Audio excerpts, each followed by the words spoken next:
Shalom Bapak Ibu Saudara yang dikasihi Tuhan. Bacaan firman Tuhan hari ini diambil dari Titus 2 ayatnya yang ke-12 sampai ayatnya yang ke-14.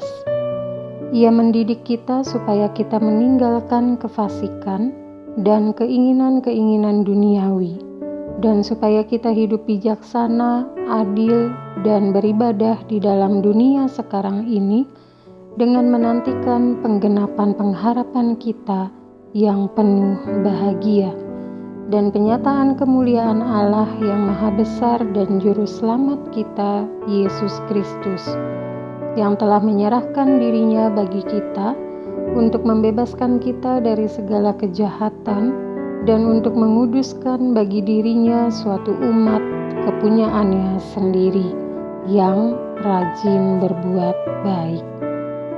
Bapak Ibu Saudara yang dikasihi Tuhan, apakah seseorang yang telah diselamatkan seharusnya menunjukkan perubahan? Bagaimanakah juga hidup kita setelah menerima kasih karunia Tuhan? Adakah yang dikikis dan adakah yang bertumbuh? Melalui bacaan kali ini kita akan merenungkan pertanyaan-pertanyaan di seputar panggilan hidup beriman kita. Bapak Ibu Saudara, berkaitan dengan perubahan, setiap kita mengimani bahwa kasih karunia Kristus menyadarkan kita untuk menyenangkan Tuhan dalam segala sesuatu yang kita lakukan. Dengan demikian, perubahan adalah sikap hidup kita untuk menempatkan Tuhan sebagai yang terutama di dalam hidup kita. Oleh sebab itu, Bapak Ibu Saudara, orang Kristen yang sungguh telah mengalami perubahan, tentunya ia akan menolak keegoisan, kesombongan, ketamakan, dan segala kesenangan hidup dalam dosa. Perubahan hidup berarti hidup dalam pengendalian diri, dalam kebenaran, dan dalam kesalehan. Dan tentunya pengharapan akan kedatangan Kristus yang kedua kali juga mendorong orang beriman untuk memiliki sikap siap sedia menyambut kedatangannya. Bapak Ibu Saudara, hal itu juga berarti kita harus menghasilkan buah-buah perbuatan baik.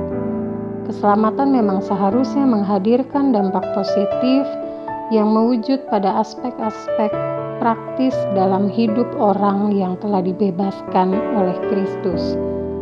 Karena memang untuk itulah Kristus mengorbankan dirinya. Namun Bapak Ibu Saudara, tidak cukup sampai di situ.